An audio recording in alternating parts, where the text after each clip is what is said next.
Burnley বারা কাউন্সিলের অধীনে বিভিন্ন শিক্ষা প্রতিষ্ঠানের কৃতী ছাত্রছাত্রীদের সম্মাননা প্রদানের লক্ষ্যে বার্নলি আওয়ামী লীগ ও যুবলীগের উদ্যোগে স্থানীয় একটি হলে রোববার অনুষ্ঠিত হলো জিসিএসই অ্যাওয়ার্ড সিরিমনি ও বাৎসরিক পিঠা উৎসব 2015।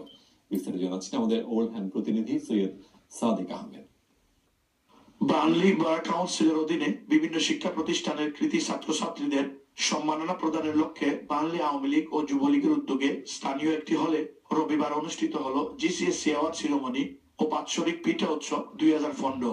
শাহাদুত হোসেন আলী ও শাহনাজ বেগমের প্রাণবন্ত উপস্থাপনায় অতিথি হিসাবে বক্তব্য রাখেন Julie Cooper MP, councillor Shefali Begum, Shibbir Ahmad Shuvo ও হোসেন আহমদ প্রমুখ। বিপুল সংখ্যক সুধীজন ও অ্যাওয়ার্ড প্রাপ্ত ছাত্রছাত্রী ও তাদের অভিভাবকদের উপস্থিতিতে প্রদান করা হয় এ অ্যাওয়ার্ড। অনুষ্ঠানের দ্বিতীয় পর্বে পিঠা উৎসবে বিজয়ীদের মধ্যে পুরস্কার তুলে দেন আগত অতিথিরা। অনুষ্ঠানে উপস্থিত অতিথিরা এ ধরনের অনুষ্ঠানের মাধ্যমে নতুন প্রজন্মকে আরো উৎসাহিত এবং ভবিষ্যতেও ভালো ফলাফল করতে অনুপ্রেরণা প্রদান করবে বলে আশাবাদ ব্যক্ত করেন।